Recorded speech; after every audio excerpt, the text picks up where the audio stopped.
कबीरदास जी चुप बैठे। मैं इतना पढ़ा लिखा, मैं इतना विद्वान, मैं इतना ज्ञानवान, मुझ में इतनी विद्वत्ता है, फिर सत्संग प्रवचन और कथा की क्या जरूरत है। कबीरदास जी ने फिर हथौड़ा उठाया, फिर खूंटे पे दे मारा। इसने सोचा गुरुजी कुछ बोलना नहीं चाहते, मौन व्रत है, वो वापिस चले गए। तीसरे दिन फिर आया। अच्छा, आया भी किसके साथ से? कबीरदास जी के पास। और कबीरदास कोई साधारण संत नहीं है महाराज, उनके बराबर संत का भाव देखिए कितना प्रबल होगा कबीरदास जी का, कि चलती चक्की देख कर दिया कबीरा रोए, दो पाटन के बीच में साबुत रहा। एक कमरे में बैठकर कबीरदास जी बहुत तेज तेज रो रहे थे, खूब चिल्ला चिल्ला के रो, और थोड़ी देर बाद खूब चिल्ला चिल्ला के हंसे। कबीरदास जी ने कहा तो किसी ने पूछ लिया, कबीरा तुम रो क्यों रहे हो? संसार के दो पाटे हैं, परिवार, कुटुंब, कबीला, और ये संसार के पाटे में मनुष्य दाने के रूप में पिसाते चले जा रहा है, इसलिए रो रहा हूँ। समय जाता जा रहा है इसलिए रो रहा हूँ। तो हंस क्यों रहे हो? कबीरदास जी कहते हैं, संसार के पाटे के बीच में एक शिव महापुराण, राम कथा और भगवान की भजन रूपी एक कीला लगा हुआ है। जो कीले के पास चला जाता है वो पिसाता नहीं है, जो कीले के नजदीक पहुंच गया वो फंस कर रह गया, फिर वो पिसाएगा नहीं। उसी तरह जो सत्संग में पहुंच गया, भजन में पहुंच गया, कीर्तन में पहुंच गया, वो बच गया।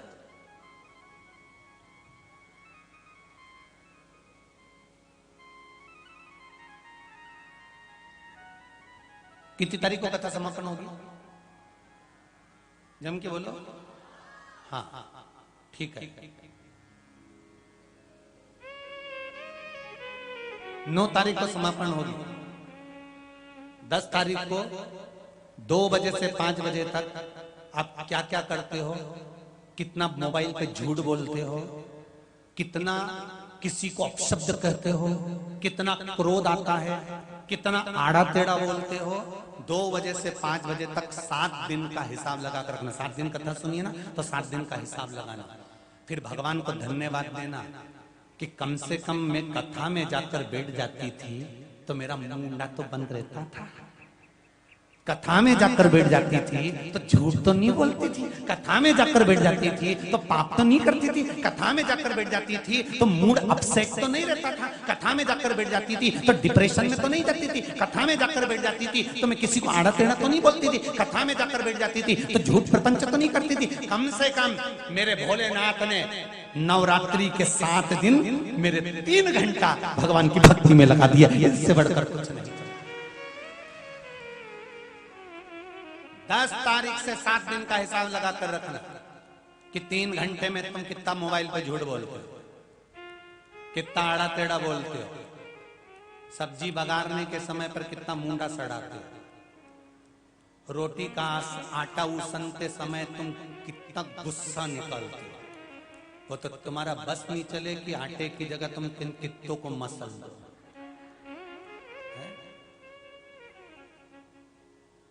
जब तुम आटा उसनती हो ना, इतनी दमदारी से उसनती है,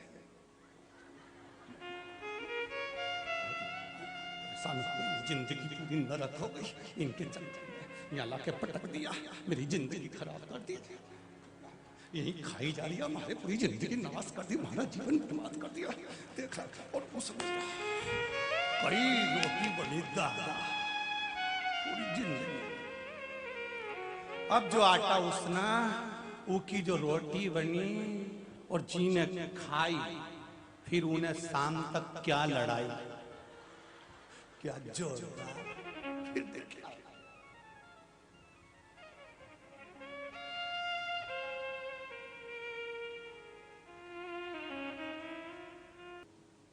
पिसाओगे नहीं। 3 घंटा कम से कम पाप तो नहीं होगा, 3 घंटा झूठ तो नहीं निकलेगा, 3 घंटा हमारे शरीर से कोई गलत काम तो नहीं होगा। 3 घंटा अगर होगा तो भगवान का भजन होगा। घर में अगर 3 घंटा शिव महापुराण की कथा टीवी पर चल रही है, मोबाइल पर चल रही है, तो जितने लोग मोबाइल पर सुनते हैं टीवी पर सुनते हैं उनको भी धन्यवाद दूंगा। कम से कम 3 घंटा शरीर से पाप तो नहीं होता, अच्छा ही काम।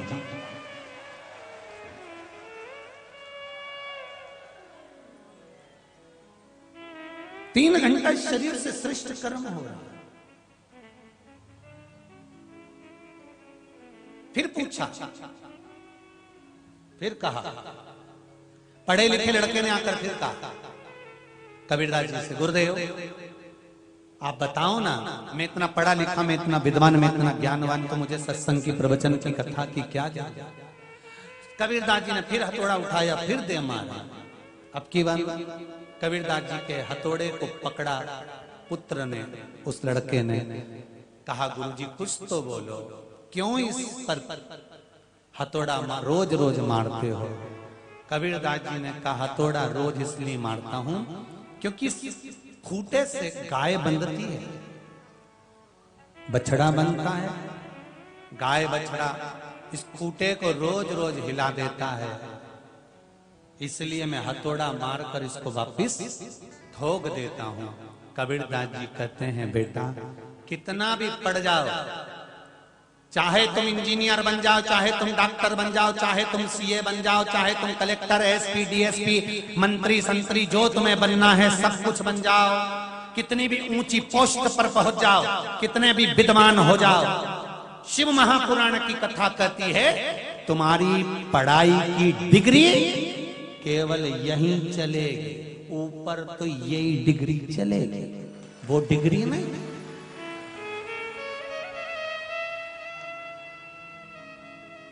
इंजीनियर की डिग्री लेके ऊपर चले जाओ, कितना सुंदर संवाद है। एक विद्वान पंडित जी, बहुत विद्वान, मर गए, ऊपर गए, बैकुंठ का दरवाजा बंद था, कहा आज छुट्टी है, थोड़ी देर बाद खुलेगा, ये लाइन लगी है बैकुंठ में जाने की, तुम भी लाइन में लग जाओ। पंडित जी भी लाइन में लगे, पंडित जी जिस लाइन में लगे थे उसी लाइन में आगे एक भैया केप लगा के, जीन्स पहन के, वो भी फटी 2-4 जगह से, और चाबी का कीरिंग घुमाता हुआ खड़ा हुआ था, उसके आगे और 2-4 खड़े हुए थे। पंडित जी ने मन में सोचा, बताओ कैसे कैसे लोग बैकुंठ आ जाते, इनको तो नरक की लाइन में लगना चाहिए, बैकुंठ में क्या कर रहा है। दूसरे दिन दरवाजा खुला, एक एक व्यक्ति को अंदर लिया गया, बैकुंठ में आइए, तुम, मैं आंदोलन करूंगा। पंडित जी बोले, पार्षद बोले बिल्कुल करिए, पर चिल्ला चोट मत करिए। मैं तो चिल्लाऊंगा, क्या चाहते हो। इतने में आ गए धर्मराज। धर्मराज ने पूछा क्या हुआ। महाराज पंडित जी चिल्ला रहे हैं। क्यों। इन सबको अच्छा रूम मिल गया, पंडित जी को झोपड़ा मिल गया, इसलिए चिल्ला रहे। धर्मराज ने कहा, ब्राह्मण देवता आपके चरणों को मैं नमन करता हूं, दंडवत करता हूं, आप भूदेव, पर ये बैकुंठ है, यहां पर कर्म के अनुसार फल मिलता है। तो मैंने कौन सा कर्म बेकार करा था। वो बस के ड्राइवर को वीआईपी रूम दिया और मुझे ये झोपड़ा। धर्मराज बोले, ये बस का ड्राइवर है, जब ये बस चलाता था इतनी तेज चलाता था कि जितने अंदर बैठे रहते थे सब हनुमान चालीसा पढ़ते थे। इसीलिए इसको बैकुंठ में वीआईपी रूम दिया। और गुरुदेव आप जब कथा करते थे लोग दीवार से टिक के सोते थे, इसीलिए झोपड़ा। आपसे भी निवेदन है रायसेन वालों, कहीं की सो रही हो तो कोनी मार के जगा देना, नहीं तो सीवर वालों को झोपड़ा मिल जाए। थोड़ा कथा में कहीं पर भी जाओ, चाहे भागवत कथा में जाओ, चाहे राम कथा में जाओ, चाहे शिव महापुराण में जाओ, चाहे गीता में जाओ, चाहे कोई विद्वान ब्राह्मण पूजन करा रहा हो, अनुष्ठान करा रहा हो, उस समय आपके नेत्र खुले हुए होना चाहिए। और केवल साधारण से नेत्र नहीं, ज्ञान के चक्षु भी खुले हुए होना चाहिए, जिन चक्षुओं के बल पर मेरा नारायण मिल जाता है, वो ज्ञान के चक्षु।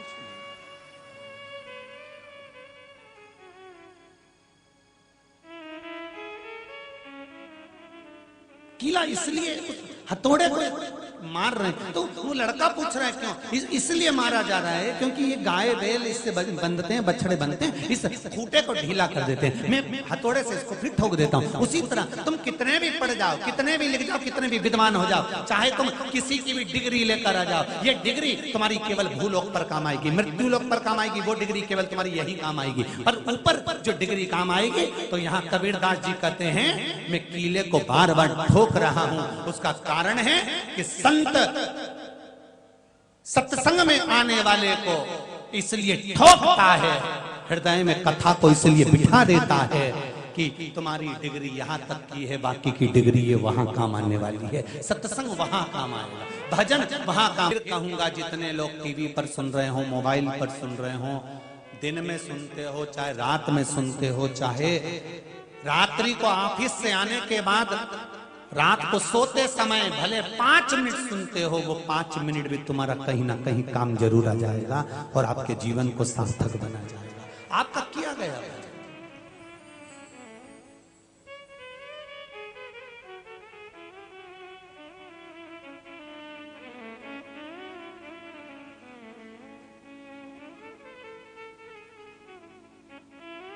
ये वो अमृत है, शिव अमृत। देव सूर्य नारायण भगवान को अर्घ, सिर से थोड़ा ऊंचा 8 इंच जल समर्पित, शरीर सुखी।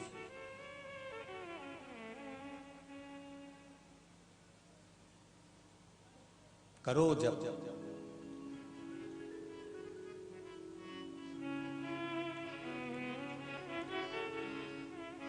और जब शिव स्मरण में ये चित्त लग जाएगा, भजन में लग गया, फिर जीव भटकेगा, भटक नहीं सकता। जैसे बेलपत्री की मध्य पत्ती पर,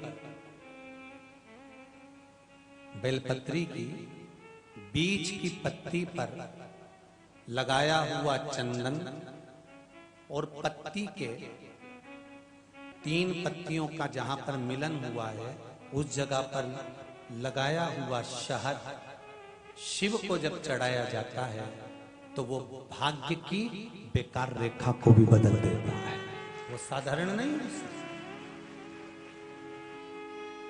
कई माताओं की आदत होती है, जब शंकर भगवान को बेलपत्र चढ़ाती है तो उस बेलपत्र पर ओम लिख देती है, या चंदन लगा देती है, या बीच पत्ती पर थोड़ा सा कुछ भी लगाएगी, भले चावल का दाना लगाएगी, भले वो चंदन लगाएगी, भले वो अष्टगंध लगाएगी, गुलाल लगा देगी, अबीर लगा देगी, कुछ भी लगाकर उस जगह पर लगाकर फिर भगवान को चढ़ा।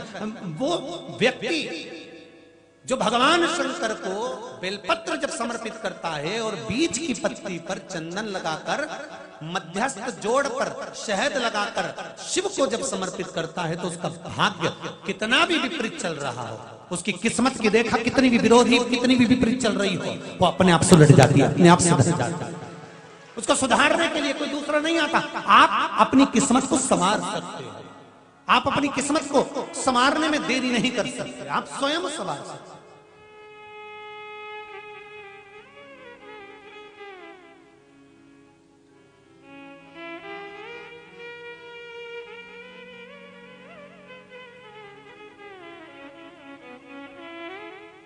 जम के बोलना जरा एक विचार कर कर कि आप स्वयं अपने हाथ से भोजन करना पसंद करोगे कि दूसरा तुम्हें भोजन कराएगा तब पसंद करोगे?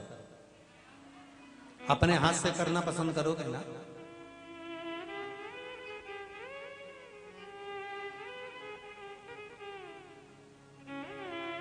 दूसरा करे वो श्रेष्ठता नहीं कि हमारे लिए वो करेगा, नहीं, हमारे लिए हम खुद करेंगे।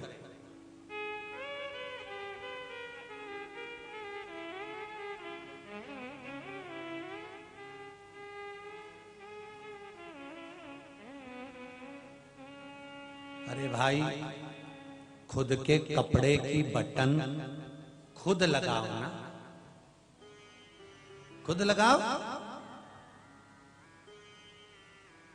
खुद के शर्ट की बटन स्वयं लगाओ। उसी तरह ये शरीर भगवान ने पूरा दिया है।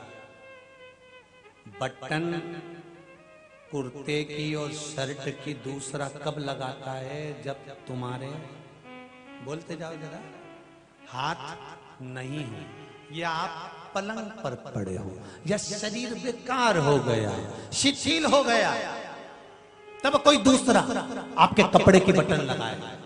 और आपका शरीर अच्छा है तो आप अपने शरीर की खुद कपड़े की बटन लगा सकते हो। उसी तरह तुम्हारे मरने के बाद तुम्हारे घर के बच्चे तुम्हारे निमित्त दान करें, उससे अच्छा है अपने जीते जी इस कुर्ते की बटन लगा लो। इस जीते जी शरीर से दान पुण्य भजन कीर्तन स्मरण संकीर्तन करते चलो।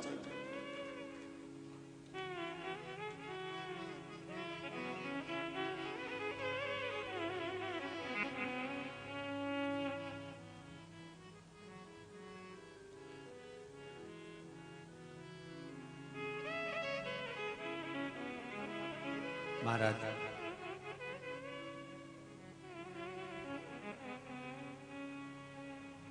इस शरीर से स्मरण करते चलो, इसके सिवाय कोई साधन। जल जाए जीवा पापड़ी शिव नाम के बिना, चल जाए जीवा पापनी राम के बिना, नाम के बिना शिव नाम के बिना, ओ नाम के बिना। ये जिज्ञा सबसे ज्यादा आलसन, पूरे शरीर में सबसे ज्यादा आलसन है ये जिज्ञा। खाने में ऐसा स्वाद बताए क्या जोरदार सब्जी बनी।